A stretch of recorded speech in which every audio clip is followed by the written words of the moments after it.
Welcome to BC study circle. పోటీ పరీక్షల సన్నద్ధతలో భాగంగా మనం డిఫరెంట్ కాన్సెప్ట్ని చూస్తున్నాం. ఈరోజు మనం discomfort zone, isolation strategy, calm under pressure ఈ అంశాల గురించి చూద్దాం. డిస్కంఫర్ట్ జోన్, కంఫర్ట్ జోన్లో ఎవరైనా ఉంటారు అంటే మనకు నచ్చినట్టుగా సౌకర్యాలు ఉన్నాయి. మనం ఒక చక్కటి ఏసీ రూమ్లో ఉన్నాము, అటాచ్డ్ బాత్రూమ్ ఉన్నటువంటి రూమ్లో ఉన్నాము, అన్ని విధాలైనటువంటి సౌకర్యాలు మనకు ఉన్నాయి. మనకు నచ్చినట్టు విధంగా ప్రిపేర్ అవుతున్నాము, మనకు నచ్చినటువంటి సబ్జెక్ట్స్ని ప్రిపేర్ అవుతున్నాము. కానీ నచ్చని వాటిని కూడా మనం ప్రిపేర్ కావాలి.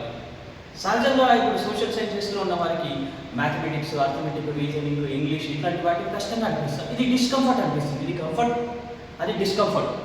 మరి ఈ జోన్ని కూడా మనం ప్రాక్టీస్ చేయాలి. ఇప్పుడు ఉదాహరణకి కొంతమంది మల్టిపుల్ చాయిస్ క్వశ్చన్స్ చాలా బాగా చేస్తూ ఉంటారు, కానీ వాళ్ళకి చక్కటి నాలెడ్జ్ ఉంటుంది, కానీ మెయిన్స్ ఆన్సర్ రాయమంటే వాళ్ళు రాయలేకపోతారు. సో ఆన్సర్ రాయడం వాళ్ళకి కష్టం అన్నమాట. ఇప్పుడు ఇది డిస్కంఫర్ట్ జోన్. ఇప్పుడు మనం ఏం చేయాలి? మనం ఉన్నతమైనటువంటి స్థాయికి ఎదగాలి అంటే రెండు విషయాలు.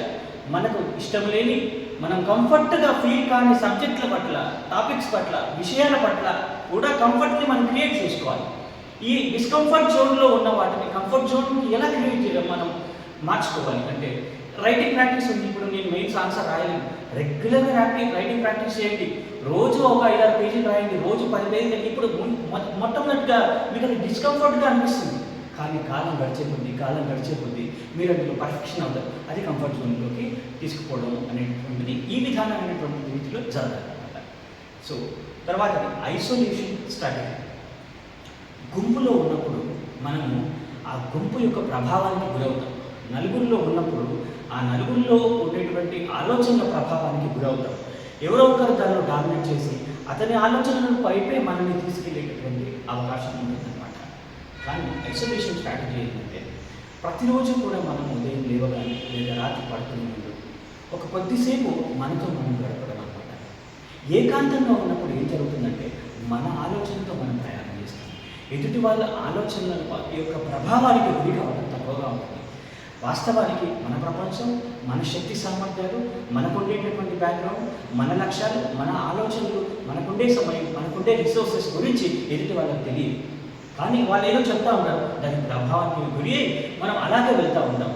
ఇది ఎప్పుడు కూడా మనకు సరైనటువంటి రిజల్ట్స్ ఇవ్వదు. కానీ ఎప్పుడైతే మీరు ఐసోలేషన్ స్ట్రాటజీని పాటించి మీరు మనస్ఫూర్తిగా మీరు ఒక మెడిటేషన్ లాగా చేసుకొని మీ ఆలోచనలు ఒక సరైనటువంటి మార్గంలో పెడితే పక్క వాళ్ళ ఆలోచనల యొక్క ప్రభావానికి లోను కాకుండా మీ శక్తి సామర్థ్యాలు ఏ విధంగా ఉన్నాయో వాటిని ఒక సిస్టమేటిక్ మేనర్లో పైకి తీసుకువెళ్ళి ఉన్నతమైనటువంటి స్థాయికి ఎదగడానికి ఇది మీకు ఉపయోగపడుతుంది అన్నమాట. తర్వాతది కామ్ అండర్ ప్రెషర్.